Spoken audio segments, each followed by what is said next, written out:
지방의제 20일이 본격적으로 이제 각 나라에서 또 각 지방자치단체에서 준비가 되고 이행이 됐죠. 거의 대부분의 자치단체에서 만들고 실현하는 과정에서 이 개념에 대해서 명확한 그런 이해가 부족해가지고 정확하게 좀 정립하기는 쉽지 않았습니다. 그 지방의제 20일의 그런 추상적인 부분들을 훨씬 더 구체화해가지고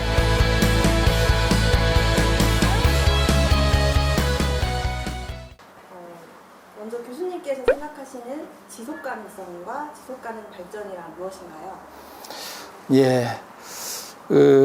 이 지속 가능성이라는 개념하고 지속 가능 발전이라는 개념은 사실 사용하는 사람에 따라서 좀 혼용해서 쓰기도 하는데 굳이 좀 엄격히 좀 구분하자 그러면은 지속 가능성이라는 말은 어떤 지향성, 어떤 그 방향을 이제 지향하는 그런 의미가 좀 강하기 때문에 이제 그 지향하는 의미에서 우리가 보통 예를 들어서 민주성, 능률성, 효과성 이런 이야기를 하듯이 하나의 가치나 규범 이렇게도 좀 이야기할 수 있겠습니다. 그래서 지속 가능이란 말 자체가 영어로는 이제 sustainable에서 어원이 되기 때문에 어떤 생태적 기반을 토대로 한 미래에 대한 어떤 담보라 그럴까요? 미래를 고려하는, 다음 세대를 고려하는 이런 의미로 지속 가능성의 의미가 좀 이제 함축되어 있고,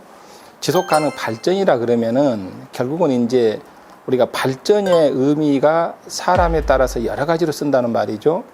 어떤 사람들은 거기다가 경제 발전, 또 어떤 사람들은 사회 발전, 이렇게 해서 발전 앞에 성장이나 개발이나 이런 의미를 두는 발전의 의미도 있고, 또 어떤 사회적 측면의 발전 의미도 있는데, 여기서 이제 지속 가능 발전이라 그러면은 역시 지속 가능성을 지향하는 발전. 그렇기 때문에 지속 가능성을 아까 이야기했다시피 어떤 생태적 고려를 토대로 한 경제 사회의 고려와 융합, 이것을 함께 어우르는 발전을 지속 가능 발전이다. 이렇게 좀 정리하면 좋을 것 같습니다. 네. 지속 가능성을 저해하는 위험 요소들이 많이 있을 것 같은데요. 어떤 요소들이 있을까요? 그렇죠. 예. 사실 지금 우리가 살아가는 21세기는 어떻게 보면은 거의 모든 측면에서 지속 가능성에 전부 다 위협을 받고 있다. 이렇게도 할 수 있겠습니다. 우리가 예를 들어서 가장 전형적으로 이제 요즘 기후변화 문제랄지 또 각종 이제 기상이변 이런 것들이 굉장히 우리를 지속 가능성 차원에서 위협을 하고 있고, 또 경제에서도 보면은 화석 에너지를 기반으로 하는 여러 가지 그 경제 에너지 시스템, 그 에너지 시스템들이 지속 가능성을 많이 좀 위협을 하고 있죠. 또 심지어는 이제 일자리도 요즘에는 이제 과거하고는 다르게 소위 이제 4차 산업혁명 시대에 일자리에 있어서도 지속 가능성을 위협하는 요인들도 많이 있고, 또 사회적으로는 인구 측면에서 특히 농촌 지역에 그런 인구 소멸 현상들이랄지, 또 고령화로 인한 여러 가지 사회적인 그런 문제랄지, 그래서 우리 사회 거의 전반적으로 지속 가능성의 위협은 여기저기 다 도사리고 있는데, 특히 그런 이제 지속 가능성 위협의 가장 좀 핵심적인 요소는 역시 환경적 또는 생태적 토대가 훼손됨으로써 우리 인간의 기본적인 어떤 생명의 그런 기반 자체가 흔들릴 수 있다.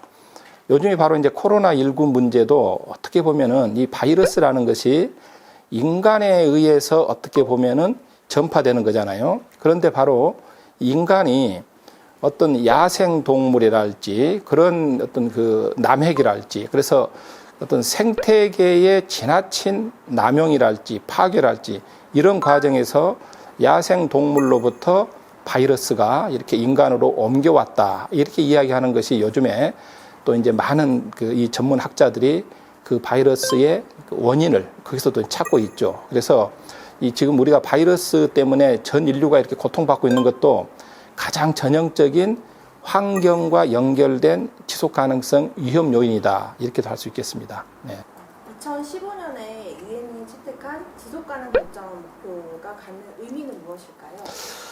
예, 사실 이제 우리가 지속 가능 발전을 이야기할 때는 좀 역사적으로 거슬러 가면은 유엔의 그 환경에 대한 회의가 본격적으로 이루어진 것이 1972년이란 말이죠. 1972년에 스톡홀름에서 최초로 유엔 환경회의가 열리게 되고 그 유엔 환경회의가 하나의 시발점이 돼가지고 그로부터 20년 후에 브라질 리우에서 리우회의가 열리게 되죠. 리우회의에서는 이제 환경 문제만 다루다 보니까 이게 개발 문제하고 여러 가지로 이제 충돌되는 현상이 나타나니까 어떻게 하면은 환경과 개발의 조화를 통해서 이 문제를 해결할 것이냐. 이런데 이제 좀 포커스를 맞췄는데 또 그로부터 이제 10여 년이 지나서 2002년에는 환경과 개발의 문제에 덧붙여 가지고 하나의 문제가 더 여기에 제기되는 것입니다. 그게 바로 이제 사회 문제죠. 그래서 이제 2002년에 요하네스버그 회의에서는 환경과 경제와 사회라는 것을 3P로 이렇게 구축을 합니다. 그래서 3P의 그런 하나의 축을 가지고 지속가능 발전 정상회의라는 타이틀을 붙이게 되죠.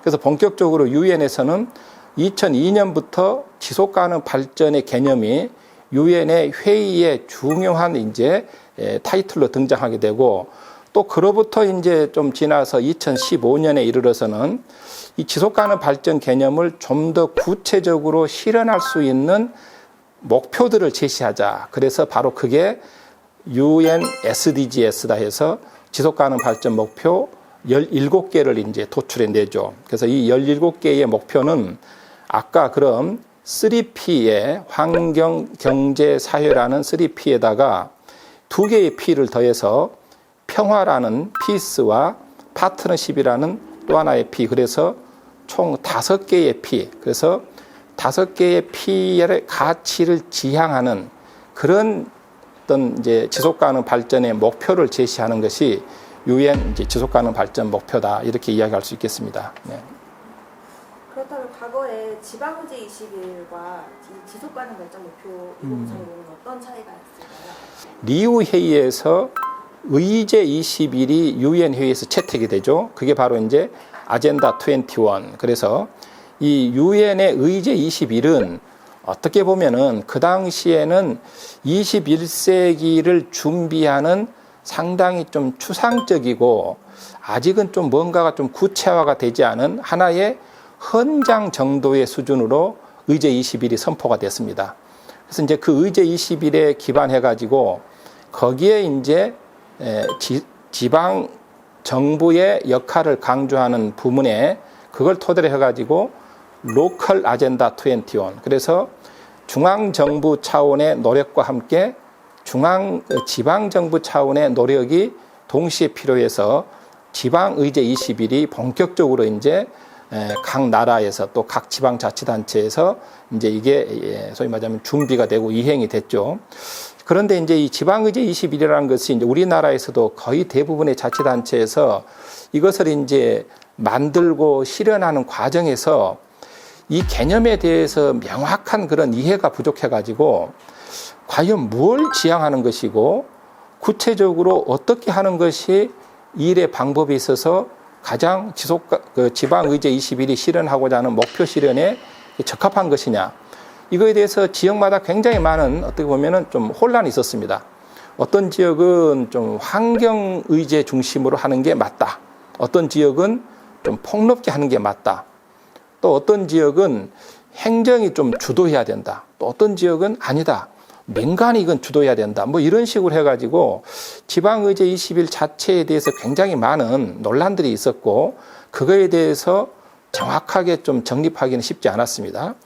그런데 이제 바로 이제 UN SDGs 2030은 그 지방의제 21의 그런 추상적인 부분들을 훨씬 더 구체화해가지고 그 타이틀 자체가 지속가능 발전이라는 것을 앞에다 붙여서 서스테이너블 디벨롭먼트, 즉 지속가능 발전을 지향하는 2030년 아젠다 이랬단 말이죠. 그래서 2030 의제란 말이죠. 아까는 그냥 막연하게 21이라는 이름을 붙였는데 이제는 2030이라는 목표 연도를 정해놓고 또 그 목표 연도뿐만 아니라 그 안에서 17개의 목표들에 관련되는 169개의 세부 목표를 제시하고 또 그 목표들을 하나씩 달성하는 데 있어서 우리가 확인할 수 있는 지표들을 제시한다는 것입니다. 그래서 지방의제 21과 SDGs 2030의 가장 큰 차이는 어떻게 보면은 SDGs가 훨씬 더 구체화되어 있고 또 그 목표를 확인할 수 있는 지표들을 개발해서 지표 평가의 방법까지 제시했다는 것입니다. 이런 이제 그 차이를 좀 이야기할 수 있겠습니다. 이명박 정부 들어서 녹색 성장 정책이 나타납니다. 네. 이 둘의 차이는 무엇이고 또 이 변화가 우리나라 지속가능 발전 역사에서 어떤 의미를 가질까요? 1992년에 리우 회의에서 아까 이야기했듯이 지속가능 발전 위원회를 권장하는 그런 국제적인 그런 이제 합의가 이루어지는 것이죠. 그래서 각 나라마다 지속가능 발전 위원회를 두도록 하는데 그래서 우리나라에서도 여러 각계에서 뭐 시민사회랄지 전문가랄지 각계에서 우리나라도 이제 국가의 장기적인 비전을 제시하는 지속가능 발전 위원회가 필요하다. 그게 이제 김대중 정부에서는 그게 이제 받아들여져서 김대중 정부에서 최초로 대통령 자문 지속가능 발전 위원회를 구성하게 됩니다. 그런데 김대중 정부에서는 이제 지속가능 발전의 전반적인 좀 기초를 좀 다졌다 그러면은 노무현 정부에 들어와서는 좀 더 그것을 구체적으로 제도화시키는 작업이 이루어집니다. 그래서 노무현 정부에서는 2007년에 이제 법령으로 이것을 법제화하는 것이죠. 그래서 지속가능 발전 기본법, 이 기본법은 굉장히 상위법으로서 좀 강력한 그런 위상을 좀 가지고 있죠. 그래서 이 지속가능 발전 기본법을 만들어서 이것은 국가 차원의 국가 지속가능 발전 위원회는 물론이고 각 지방 정부별로 지방 지속가능 발전 위원회를 두도록 그 법이 만들어졌습니다. 그래서 이명박 정부로 정권이 교체되면서 이명박 정부는 우리가 좀 정치적으로 좀 그런 게 있죠. 전 정부에서 쓰는 개념들을 그대로 이렇게 수용하는 것을 조금은 주저한 것들이 있습니다. 그래서 지속가능 발전이라는 개념을 그대로 수용하기보다는 이걸 이명박 정부에서는 좀 더 실용적 개념으로 좀 구체화한다는 명분하에 그것을 조금 압축해서 녹색 성장이라는 개념으로 국정에 중요한 그런 과제로 제시를 하는 것입니다.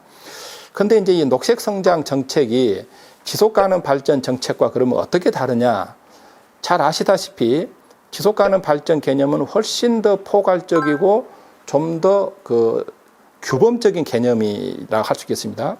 근데 녹색 성장 개념은 녹색이라는 말이 즉 환경이라는 축이고 성장이라는 말이 경제라는 축이란 말이죠. 그래서 어떻게 보면은 녹색 성장은 경제 성장을 추구하되 방법론적으로 녹색의 가치를 좀 이용하겠다. 그러니까 녹색의 가치가 궁극적인 가치가 아니라 경제적 가치를 실현하기 위한 하나의 도구 내지 수단으로 이용이 됐다는 것입니다. 그러다 보니까 당연히 녹색의 가치는 좀 더 하위의 개념이 돼버리고 경제 성장이 여전히 방점이 찍혀버린 것이죠. 그래서 오늘날에 보면은 우리나라의 지금 지속가능 발전 정책은 녹색 성장과 지속가능 발전이 약간 이게 개념적으로 혼선이 일어나고 있기 때문에 지금 문재인 정부에서도 이 지금 법령부터 제도적인 또는 정책적인 부분들을 지속가능 발전 정책을 상위 개념으로 놓고 녹색 성장을 그 하위의 개념으로 넣는 즉 개념의 좀 정립이라 그럴까요? 재정립 이런 작업부터 좀 새로 해야 될 그런 과제를 안고 있습니다. 네.